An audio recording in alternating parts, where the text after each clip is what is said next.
I want to go over the real reason that ICE is kidnapping people, and it is not immigration. But I do want to warn you that this is incredibly dark. This is not my opinion. These are verifiable facts.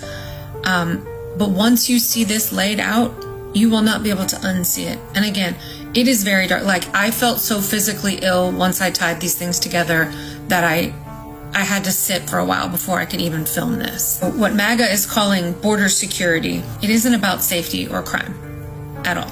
It's about keeping a permanent underclass with brown labor without any rights. I think that the people that are working for ICE and MAGA, they think that we're getting rid of the immigrants. But what's actually happening is so much darker than that. We are enslaving them and cycling them through a system designed to keep them voiceless, rightless, and disposable, while guaranteeing that America stays white indefinitely. Right, like usual, we have to go back before we end up at present day. Back in 2021, federal agents busted something called Operation Blooming Onion in Georgia. One of the largest human trafficking operations in U.S. history. Dozens of farm workers, mostly from Mexico and Central America, were held at gunpoint, raped, forced to dig onions with their bare hands for 20 cents a bucket, locked in trailers and surrounded by electric fences. And this wasn't a one-time thing. This is a huge part of agribusiness, the treatment of these kinds of workers. And in case you're wondering, I ended up tying these things together because I couldn't understand. I could never figure out why the farmers voted for Trump. And then I found this. Back in 2024, there was something called the Farm Workers Protection Rule, which was a set of rules put in place by the Biden administration to protect these H-2A workers. It was meant to protect these workers from things like being locked in trailers, not fed properly, not paid properly, not access to proper health care, basically slavery. And of course, the moment that Trump came back into office, he rolled all of those protections back. And his administration quietly dismantled the farm worker protection rules. They also reversed the minimum wage formula, which meant that those workers were now going to be paid several dollars less per hour. I'm going to tie the ICE raids into it. Just stay with me. And that right there is why agribusiness farmers backed Trump. Because under Trump, immigration reform doesn't mean fewer workers. It means cheaper ones, disposable ones, a perfect captive labor force. Now on to the ICE raids. So here's how the system works now. ICE raids ramp up, mass detentions of undocumented workers, and the ones rounded up are being sent to for-profit detention centers, run by, of course, CoreCivic and GEO Group, who also happen to be two of Trump's largest donors. And while locked inside for crimes not committed, are forced to cook, clean, and run the facilities that they are being held captive at. And most of them are working for less than $1 a day.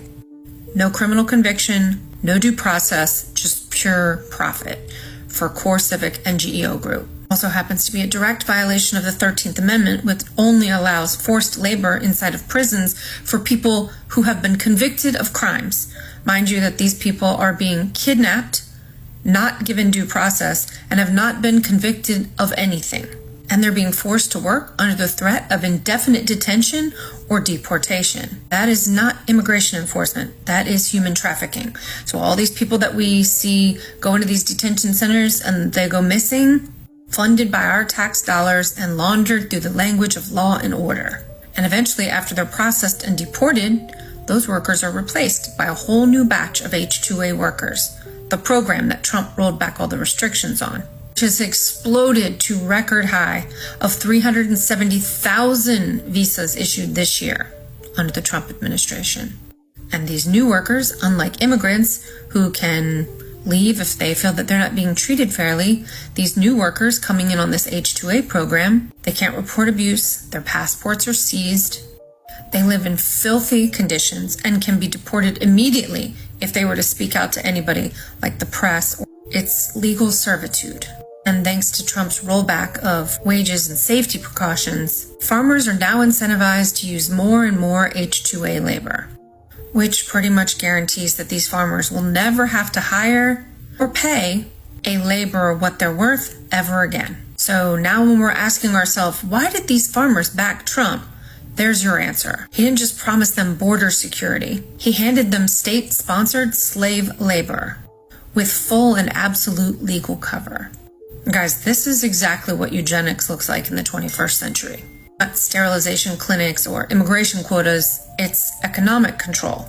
A system that decides who gets to live freely and who gets to labor for life. To tie it all together, that means that people who are walking down the street get racially profiled for being brown, and they get kidnapped, then detained in a for-profit prison center, and the more people that they're able to grab, the bigger the government contract that Trump gives to his buddies' private prisons.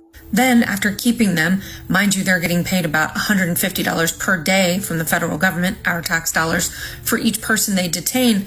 They're only paying the detainees $1 a day for forced labor, which is against the 13th Amendment because they haven't been convicted of anything. And then after a few weeks to a few months of that terrible treatment, they're deported only to be brought back in through the H-2A program so that they are basically held hostage by U.S. farmers. And let me not miss the forest for the trees here. People that are coming here as hostages to work in forced labor camps, they're not settling in America. They're not having families. They're not having babies, aka they're not increasing their population numbers inside of the United States. This isn't even about immigration.